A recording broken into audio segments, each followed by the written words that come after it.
We're good? Oh, hello there. Thanks for joining us. I'm Tristan from NoiseGate. Welcome to another super exciting Native Instruments live stream. So it's been a really big couple of months for Native Instruments with some really major product announcements. We did another live stream a few weeks ago for the new Machina Plus, which was a lot of fun. Obviously, a lot of people excited for that product. But the other big major announcement was, of course, Komplete 13, the latest version of everyone's favorite music production suite, which happens to be the subject of this live stream. So here we are. Just to get one thing out of the way straight off the bat, my hairstyle, a lot of people are assuming is a result of Melbourne being in lockdown and just no hairdressers being open, but I just want to squash that rumor. It's not true. It's all part of the plan. In fact, my inspiration has been Mark Hamill, circa 1980. I think we have a reference photo we can bring up here. You sure that's not you? That's not an old photo of you, Tristan? Not to my knowledge, no. Cool. So that's what I'm going for. Nothing to do with the lockdown. Okay, back to me. Okay, so far with Komplete 13. I should also say we have a competition coming up soon. We're giving away a free copy of Komplete 13 Ultimate. I think all the details should be below wherever you're watching this from, YouTube or Facebook. And you can also head to our website, noisegate.com.au, for all the details. Definitely check that out.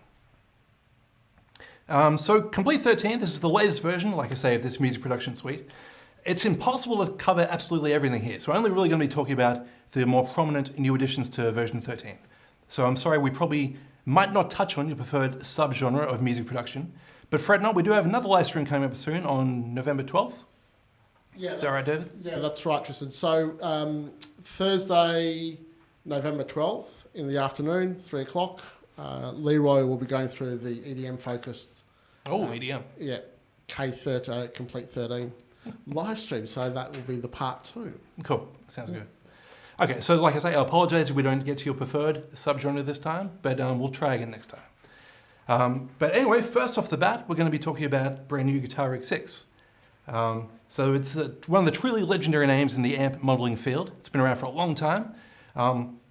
Even though guitar players are obviously its core audience, I've always thought of it as being this sort of modular multi-effect suite, just suitable for anything. I've used it as often on drums and vocals and synths as I have on guitars. So the name Guitar Rig doesn't really tell the whole story, but of course it is great for guitars. It's been a while since the last update, but here we are with version 6. So let's take a look at it, shall we? Can we switch over to my computer feed?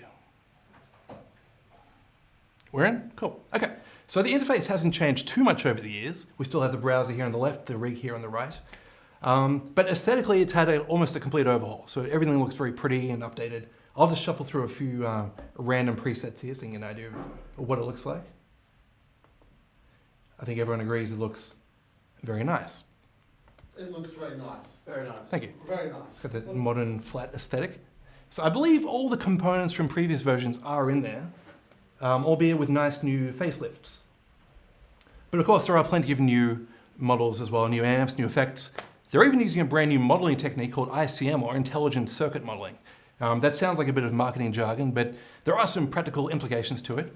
Like for one, it uses some implementation of machine learning to, one, help things sound better, I guess, but also speeds up the modeling process. So to my understanding, you just kind of scan in the user manual and it produces the whole circuit board. Is that right? Maybe that's a bit optimistic, but it speeds things up pretty quickly. So the idea is they're going to be taking a lot of user feedback on board and getting suggestions for new gear to add. So we should be seeing the Guitar Rig library growing pretty rapidly over the years. And speaking of growing rapidly, I thought I'd invite my colleague Tim up here to make some noise and plug in the guitar. Hello, Tristan. Hello, everyone. Hello, Tim. How you going? Hi, Tim. I'm okay. Hello. Did you like that introduction? It was great. We feel very welcomed. Happy to be here. You good? Yeah. All right, that's all very interesting. Let's check out some tones now. Tristan, do you want to tell... Sorry if I'm jumping ahead. Not at all. Do you want to tell people how we've got Tim connected to... Oh, good point. So as said, our configuration couldn't be simpler here. Tim's guitar is connected via a guitar cable into our USB audio interface directly, which is connected to our computer by a USB cable. That's it.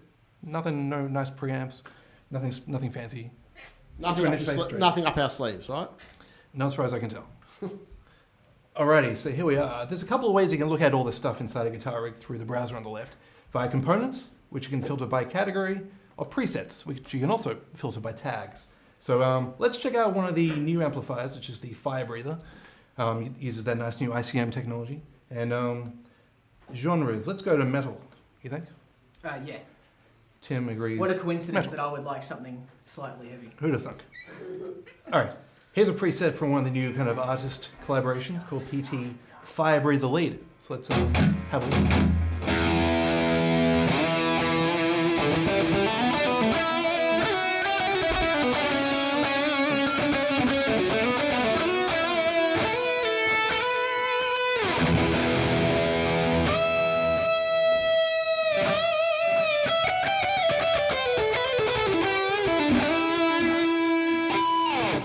Nice. Sick. What do you think? Really great. Yeah. Does it do it for you? I think probably in the regards of what guitarists are looking for in particular softwares and plugins is feel and response. So I had a little bit of a muck around before this video and felt like it was quite responsive and pretty organic to what you'd feel if you were playing through an amp. So pretty exciting stuff. I like the layout. It's pretty self-explanatory, pretty easy to use for people like me. So Nice. stoked. It's really cool. Thumbs up from Tim. Cool. All right, let's strip this down a little bit. I'm just going to delete the software, I mean. So let's delete some of these effects and listen to just the amp by itself. So this Fire Breather is a pretty simple thing, but it's still a triple channel affair. So it's pretty versatile. Cool. This is the third kind of high gain channel. Let's just have a quick listen to that.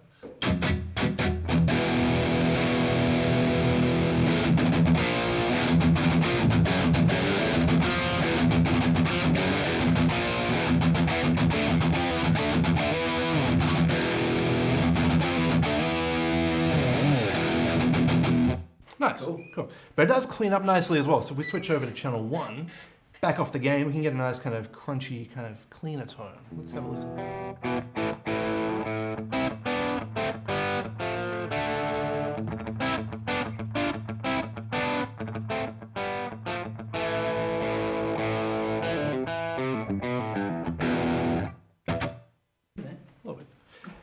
So really versatile amp, really cool. One of my favorite things about guitar has always been its sort of modular nature, where you can just drag in as many components as you like in whatever order you like. So the signal flow goes from top to bottom.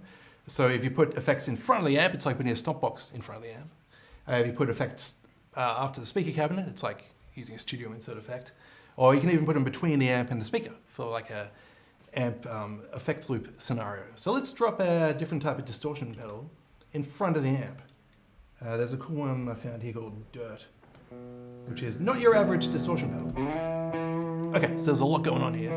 If you have a look through the presets, you see there's presets for everything, not just guitars, but synths, drums, vocals.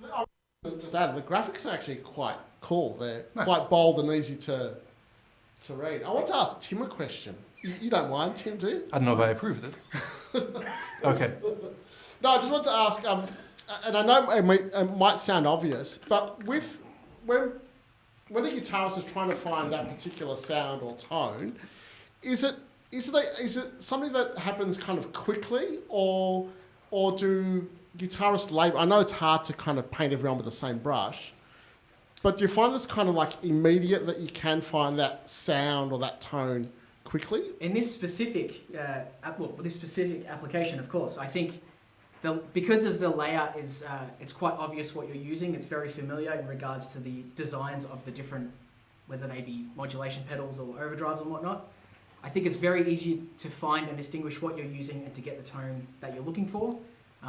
In regards to a broader spectrum, there is no guitarist who is happy with their tone, but there is something like this that has everything for everyone, and it's very quickly to get what you want. At a pretty easy rate. Cool. Sorry, Tristan, you were talking about Dirt. Sorry. I was indeed. Where was I? Oh yes, Dirt. Dirt. That's the actual, the distortion, not the people we're Get your mind out of the gutter. Okay, so you can see all the presets we have here. This covers really a bit of everything, including mix bus. So if you've never thrown a distortion pedal on your stereo bus before, give it a shot. It's pretty fun. But let's try a guitar preset now. There's a cool kind of fuzz sound. Let's throw a fuzz pedal in front of that kind of crunchy amp tone.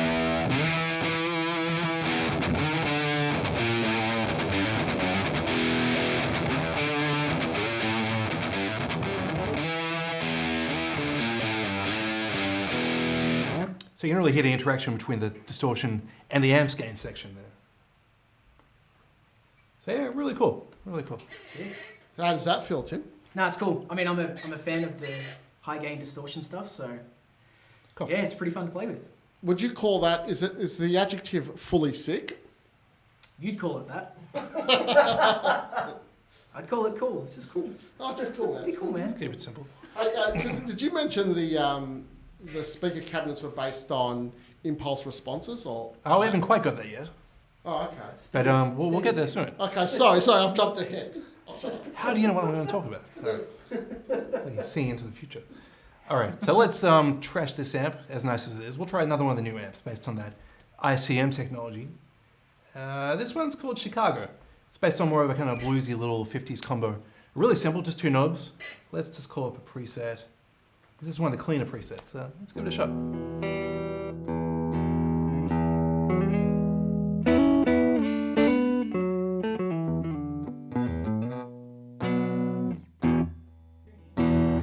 Tuner. You want to throw me that tuner? Here you go, buddy. Oh, here we go. No, don't worry about it because I've got it in the. If only had some kind of guitar rig it up this way. We've got some we've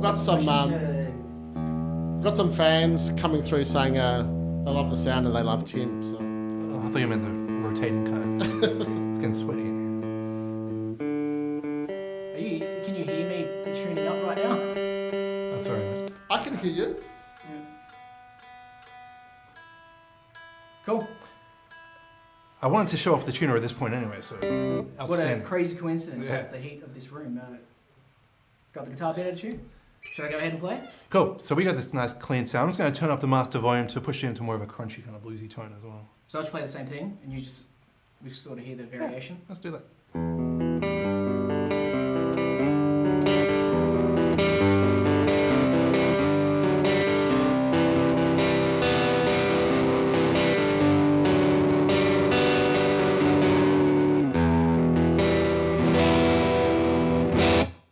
Yeah.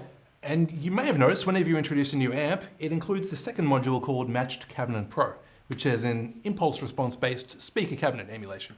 And it's really simple, doesn't throw too much information at you. It's got 2 different mic positions, close mic and room mic. So you can just blend between a direct sound and more of an ambient, roomy sound. So let's just play a bit more. I'll mix between the 2 different speaker positions.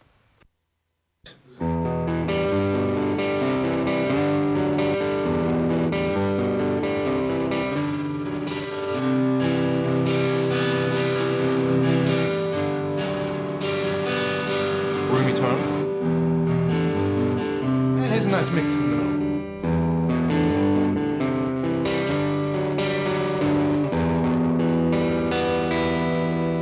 Nice.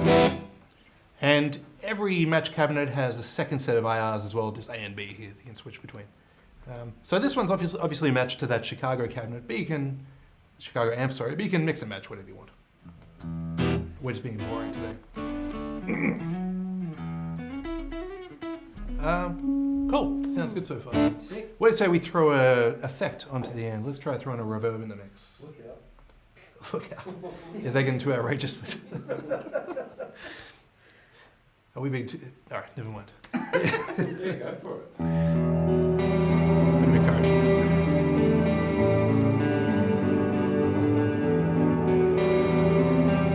New effects. Sounds pretty good.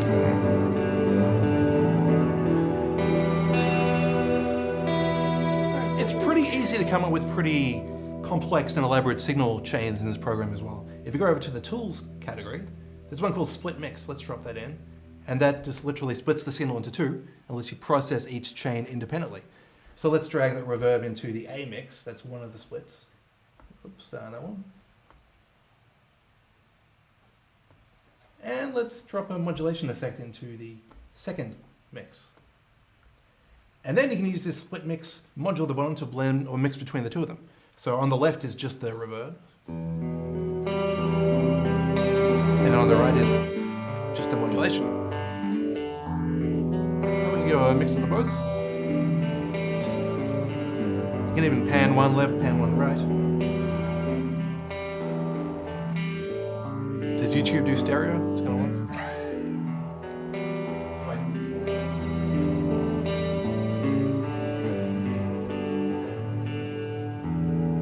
we've got some question coming through. Oh, cool. Fire away. Something from Harmon, who's asking. He's saying that you're using Ableton Live here.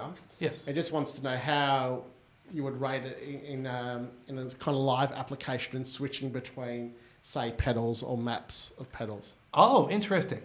I mean, I don't know if I've explored the live aspect of it yet. There is this macro mode, I know, where you can have up to, 16 knobs at your disposal, and each knob can be mapped to multiple parameters to turn them at one time. As far as switching them on and off, that's something you might have to do inside of Live itself, mapping to Live. Cool. I'm not sure there's any functionality integrated into Guitar Rig to accomplish that. At least I haven't found it yet. So you can certainly do that via Live quite easily. Yeah, sure. I'd have to figure out how you do that inside of Guitar Rig though. Okay. How are you feeling, Tim? All good? I'm good, man. Yeah. Sounds fantastic. Sounds good. Lots of good feedback. Nice. So we've been pretty conservative so far with the tones. Sorry, Tom. But and I have enlisted the help of some really cool contemporary artists this time to contribute some of their own personal presets. And there's some really creative stuff there. So I thought I'd just jump to those presets. So let's filter the presets to just show the artist contributed ones. Whoops. Here we are. So that's 75 of them. And instead of just going through them one by one, there's this new function called shuffle. We're just going to pick a random preset from the list. So let's just throw some at you. That's a lot of pressure. Yeah, we're putting you on the spot here. But best of luck. Cool. Here's number one.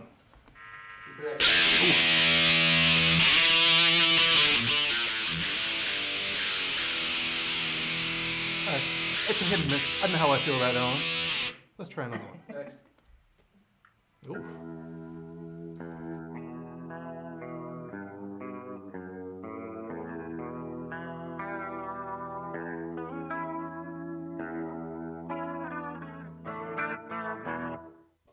Let's try one more. At least one more. A couple more. Oh, that's one.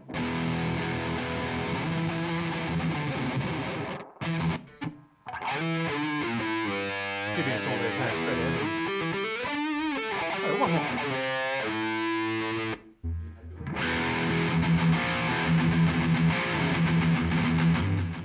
A lot of delay there. I didn't realize it.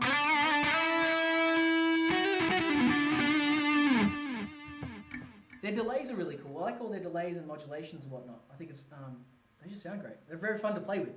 They feel organic. They feel organic. All right, So sometimes, I'm having a laugh, but it sounds great just coming out of the monitors No, it is here. fun. So sometimes this shuffling thing throws up some fun stuff. Let's just pick out one that I know is pretty wild. Tim, play something suitable for this patch. I can hear it. You put me on the spot here, haven't you?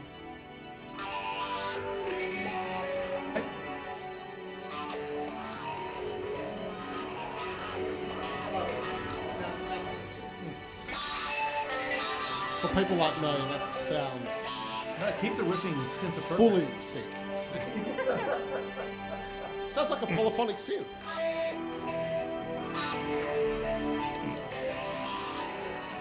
So the question is, I mean, it's obvious, but you can throw anything at guitar. Give me another one.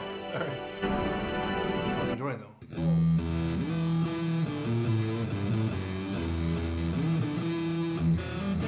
Not all these are guitar-centric either. They're kind of covering.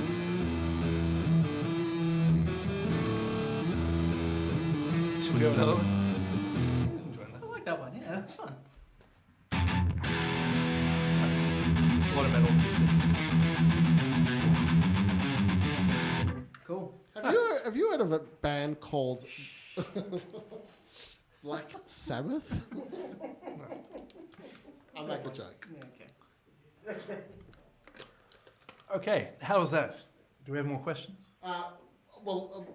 Relating back to my original question about Right. the impulse responses. Oh, of course. So is there a way to actually load or add your own impulse responses? Yeah, sure. There is. Yeah. So there's a module called Reflector, a component called Reflector, which lets you load them in. It's a convolution reverb effect, but it does let you load IRs. It works in the same tech as speaker cab impulse responses. So yes, you can. I think Reflector used to be a paid upgrade for the old version, but it's included as part of Guitar Rig 6 now. So totally, you can do it. Yeah, cool. It sounds amazing. It's like Thank you. So Did you make it? I'm not sure whether you heard my question just before because Tim was playing. Oh. But obviously you can throw any instrument at guitar. It doesn't have to be. Absolutely, guitar. yeah. I know it's- If you're filtering through the presets, the first criteria is input sources. So you can see bass, drums, special effects, synth pads. So you can find just the presets suitable for whatever you're looking for. Sweet. But pretty cool. it's a multi-effects program, so whatever you want, you Yeah, can run great. through it. Great.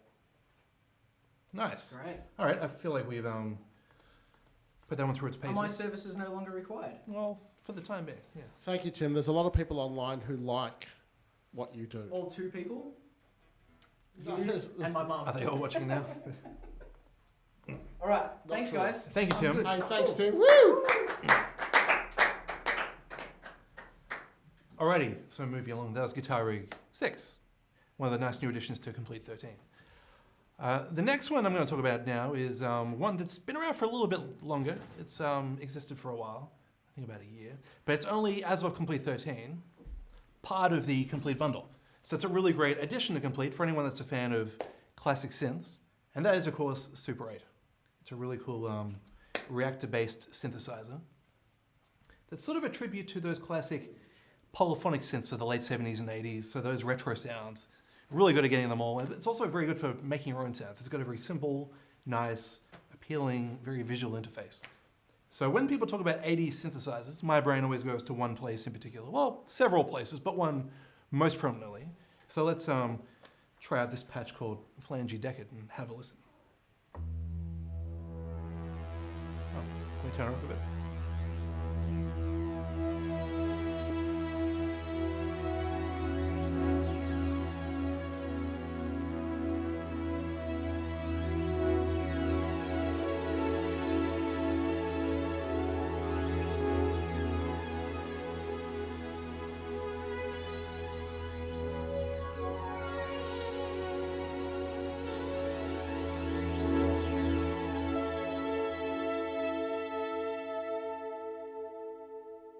Nice. Sounds pretty lush. So maybe I'm showing my age a bit there. That's where my brain goes with 80 synths. There is, of course, a whole new demographic of synth enthusiasts whose brains go somewhere else when they think of 80 synthesizers. And there's a great preset to cover that demographic as well. So let's have a listen to this patch.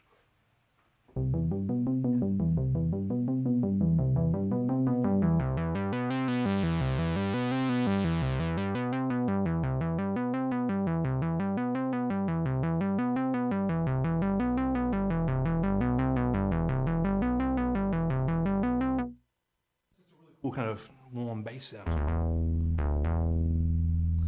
that I've screwed up somehow.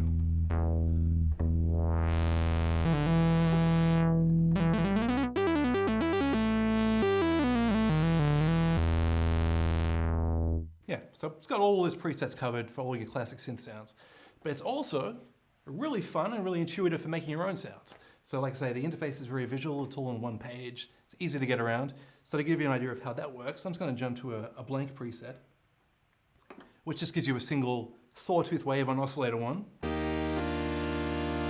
Okay, so we can see the screen here, can we? It's been cool. The way the oscillators are laid out will be pretty familiar to anyone that's used an Arturia Brute Synth before.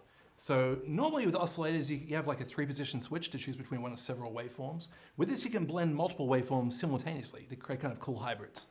So for example, this is a sawtooth wave, but we can blend in a square wave at the same time. Kind of a hybrid of those two.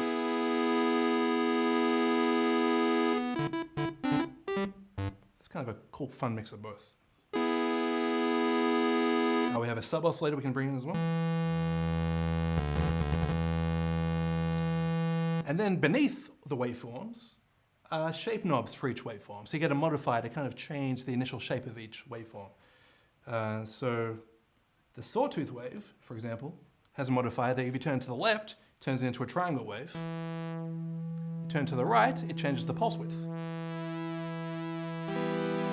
So when something you don't see too often on sawtooth waves, variable pulse width. And then the modifier for the pulse wave is, of course, pulse width. So you should be able to see on the screen all the visual feedback you get. So it's the waveforms updating to show the new shape and to show all the modulation happening. So it's really fun, really intuitive.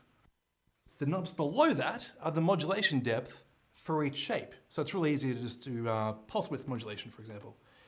This shape knob is by default routed to mod 1, which is LFO1.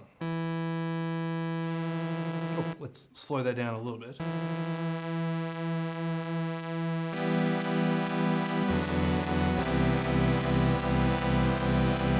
Sounding pretty thick already, and that's just one oscillator. So we've still got a second oscillator we can bring in using this big mix knob in the middle. Let's blend that in. And then oscillator 2 has all the same controls as oscillator 1. So let's just dial something up very quickly. Add a bit of modulation again.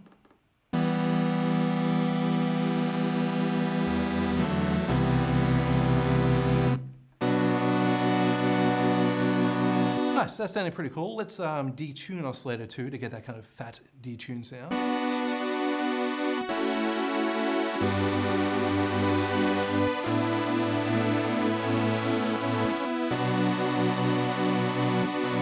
Nice, sounding pretty cool. So it's not quite a nice 80s polysynth sound until we bring in a bit of chorus effect. So let's throw some chorus on there.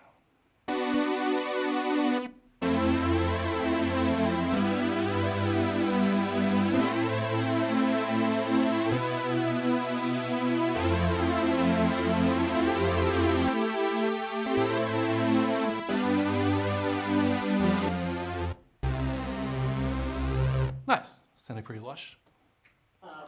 Sorry, Dave, we have a question? No, I just want to ask you about, you're probably covering it as we're going along, but the modulation routings. Yes. You know, I mean, there must be a stack, and also I assume that a lot of these knobs and sliders can be controlled via MIDI controller. And oh, well, that's a good mapped, point. You know. Yeah.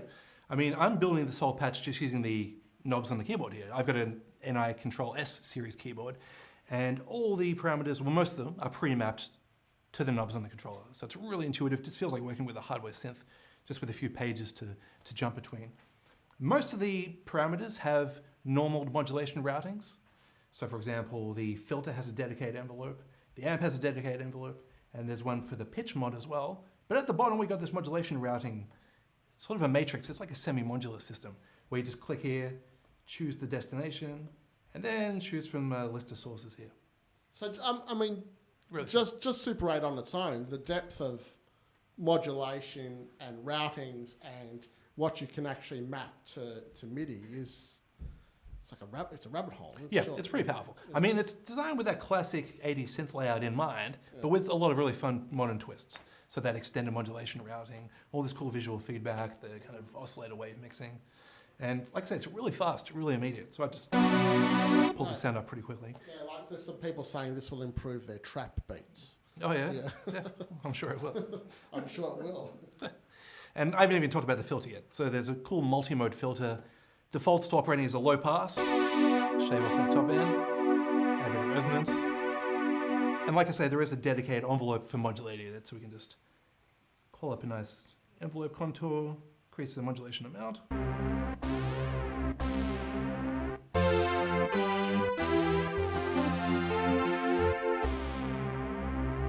Easy.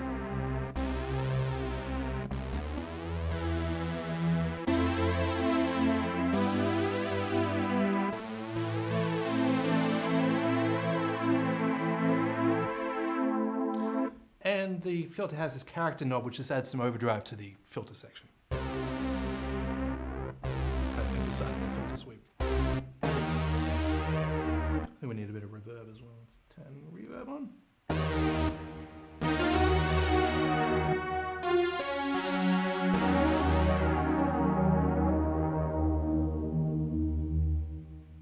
Nice. Yeah. So I can just really quickly come up with these cool kind of iconic 80 sounds very easily. And it's a lot of fun. And I've got to say, from my position here, just listening through the monitors here in the studio, it's hard to it's hard to realise that this is software. This is not, Right. This is not a piece of hardware. This is actually Everything sounds great. Even those raw sawtooth waves at the bottom sound very, very nice and real. unbelievable. I have to go back and watch Blade Runner, Terminator again, Oh yeah, John Carpenter films. totally. All right, so that's a bit about Super 8. Are there any more questions from anyone? Check. Now we'll move on. Cool. Might be a good time to mention the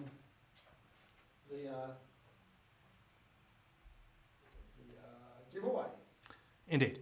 So everything I've been showing so far has been part of the regular complete standard bundle. From here, we're going to be moving into complete ultimate territory, which is a good reminder that we're actually running a competition to give away a free copy of Complete 13 Ultimate. Winners will be announced in a few weeks, coming up soon. All the details are in the description below. Head to noisegate.com.au for more info. Open to Australian residents only. Yeah. It's up on Quite the Spotify. thrilling package.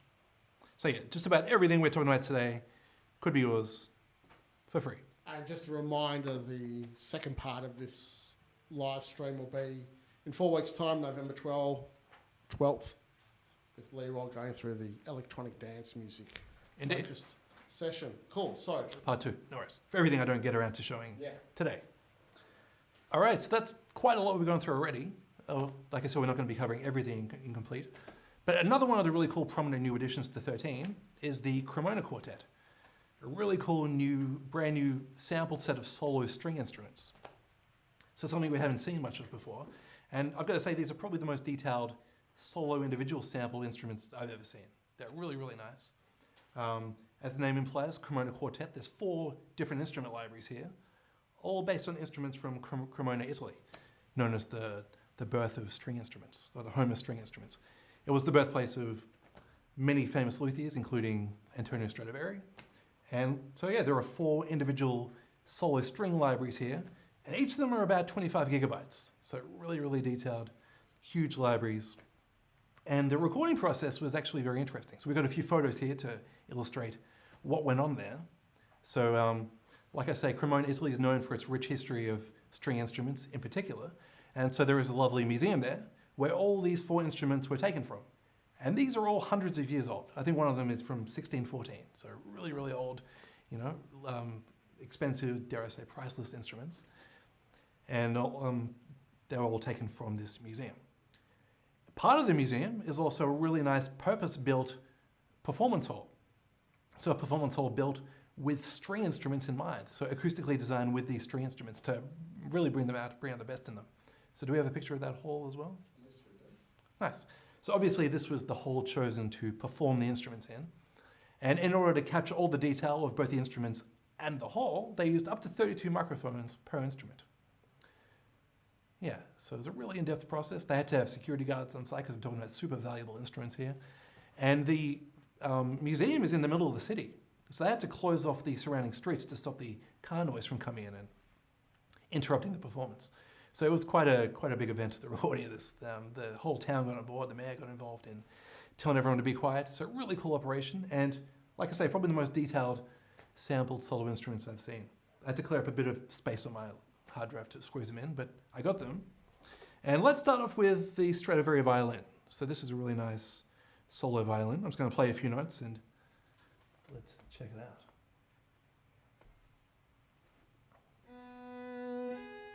Okay, go a bit louder.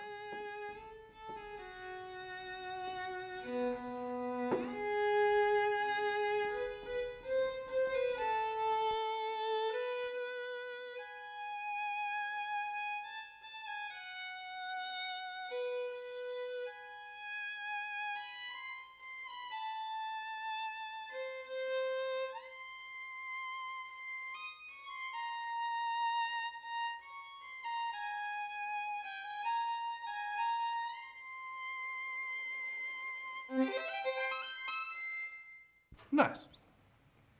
So it sounds pretty. You can really hear the essence of the instrument and the hole is recorded in. And you do get a lot of control over both the sound of the instrument and the way it's performed. The sound of it really comes down to the mic balance between all the microphones. You can't balance all the 32 individual mics. They make it quite easy for you.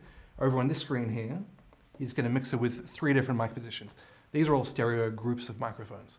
So you can choose to listen to just one in particular. So here's just the far room mics, for example.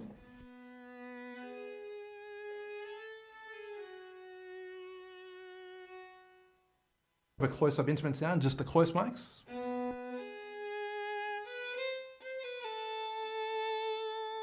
But of course it sounds beautiful if you blend them all together.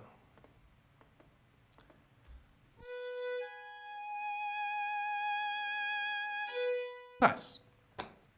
So yeah, really pretty sounding, really detailed sample set. As far as the performance goes, at the bottom of the screen we have these 8 different articulation slots. So these choose how the notes are played back. And each of them is mapped to a different note on the keyboard or a different key switch.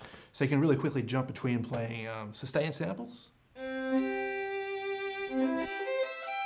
and playing more staccato samples, or playing like pizzicato samples, just by pressing the key switches on the keyboard. And if we press these 3 dots here, we can jump to the full articulation browser. So there's tons of them covering sustain sounds, short sounds, kind of special effects, crescendos, bit of everything. There's also this adaptive mode called Virtuoso, which will intelligently switch between articulations depending how you play the instrument. And that's what I was using during the intro. So if you play softly, it does these kind of soft legato passages.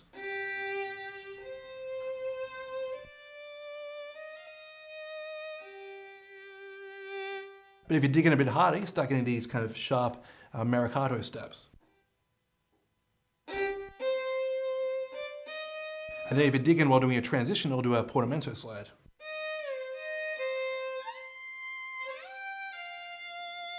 Almost like a finger transition.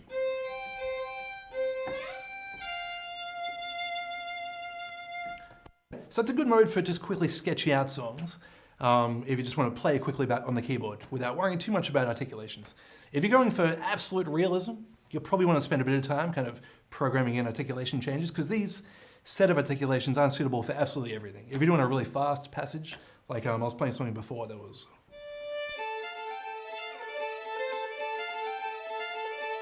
Sound quite right, because it's got those kind of finger slides in there.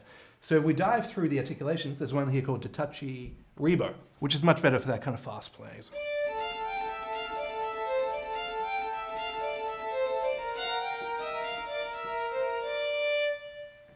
Okay, and similarly, if you're doing fast runs, that sounds okay, but there is actually a sustain mode specifically for fast runs. So it sounds a little bit better. So there is an optimum articulation for just about everything, if you do really want to dive under the hood.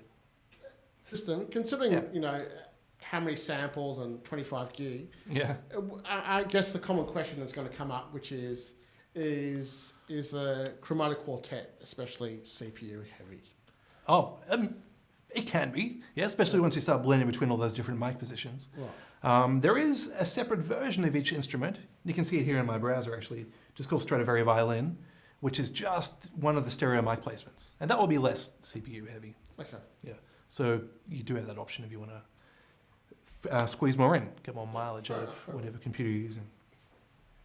And I've got some nice comments about commenting on your playing, how awesome of a keyboardist you are. I try. I screwed on one part there, but I just know these Star Wars themes so well.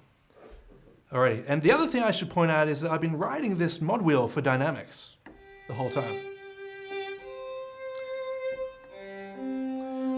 But you can probably hear there's a lot more going on there than just pure volume. It's really changing the timbre of it.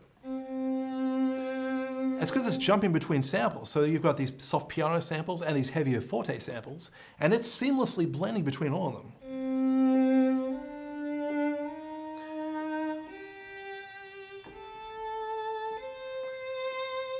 So just being able to do that on the fly is pretty crazy. There's a lot of cool kind of tech under the hood that you don't really think about, but just makes it that much more natural. And see, it doesn't even interrupt the vibrato. Amazing. The detail is, you know, it's bizarre. You know, I mean, like in a good way. That's, you know, obviously it's a compliment. Yeah. So, I mean, there's already quite a few orchestral libraries in Komplete, especially once you get up to the Ultimate Collector's Edition. But those are mostly, or largely, about kind of string ensembles, big, full orchestras. These are really just about the individual instruments, getting the most detail and character out of each individual instrument. And it's really unique. There's really nothing like it. Is this the first time that NI have focused on strings to this detail? Or? Yes. Yeah, I think it's the first time anyone has, as far as I know. Oh, anyone has? Okay, well, there you go. Don't quote me on that, I might be wrong, but as far as... I'm just the editor at NoiseGate, what would I know? 32 mics for one instrument is 25 gigs per library. Yeah, It's pretty crazy. wild. 25 gigs, wow. Pretty cool. Cool. All right, so that's one of the instruments. That's the Stradivari violin, and that's the one that's included in the Komplete Ultimate package. But there are 3 more. So there's another violin, there's a viola, and there's a cello. So I thought I'd quickly play a few more for you. The whole quartet's included in Ultimate Collector's Edition, whereas in Ultimate you just get the Stradivari violin. Okay? So let's change to the viola now. The viola is an often forgotten about instrument in favor of its more popular cousin, violin.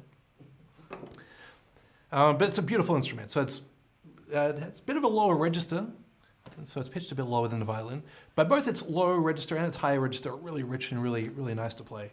But it's got a very different character to the violin. So let's just play a couple of notes on this guy.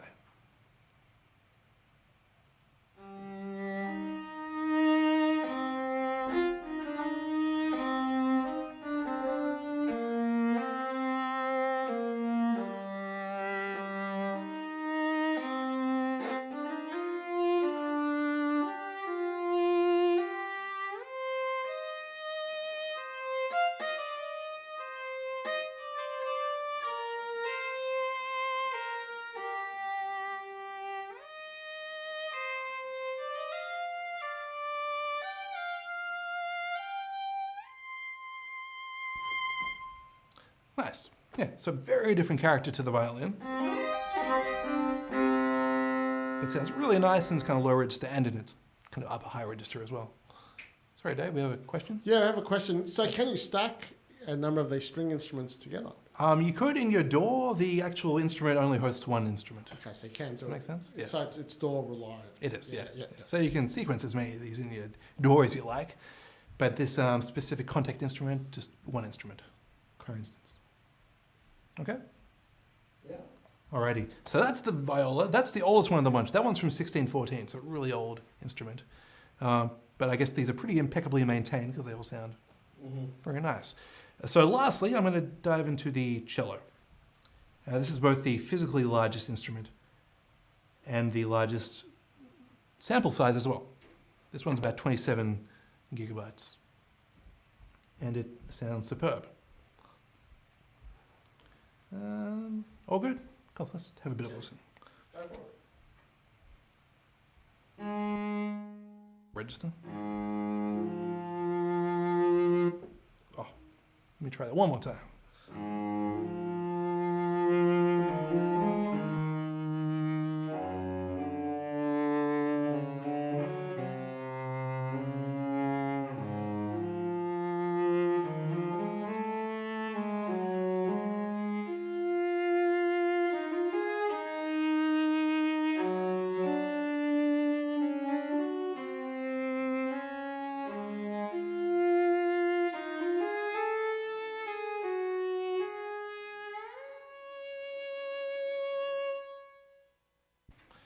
So yeah, this one goes from a low C to kind of a high B flat. And you can really hear that kind of dynamic range as you ride the mod wheel. And one thing I didn't point out before is in this virtuoso adaptive playing style, you can use the pitch wheel to jump between a sustained sample and like a staccato sample. That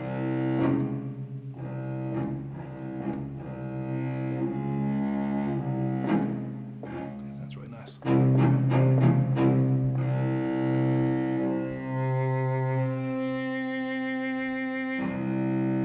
Anyway, I'm just enjoying myself now. Bernard Herrmann. Nice. So that's the Stradivari cello, part of the Cremona Quartet, brand new in Komplete 13, Ultimate and Ultimate Collector's Edition. Did I mention we're running a competition as well? One more time. One more time. We are indeed running a competition to give away Komplete 13 Ultimate. So get in now. And we should also at this point also thank our streaming partners and retailers who have also streamed this as well. Indeed. So Thank you to them. And thank you very much to Native Instruments for their support. It's a lot of fun to be able to show off these products like this. We always enjoy it, and it's a great pleasure. Yeah, and part 2 coming November 12th. Indeed. For everything we didn't get around to this time. I think we covered almost every genre imaginable this time. Absolutely, and a lot of movie genres as well, right? Right, yeah. It's great, and thanks to Tim, and thanks to you, Tristan, as well. Indeed. Thank you very much. We'll just see if there's any more questions, and that's about it. Cool. Well done. Well done. Thanks very much for joining us. It's been fun. We'll see you again soon. Thank you.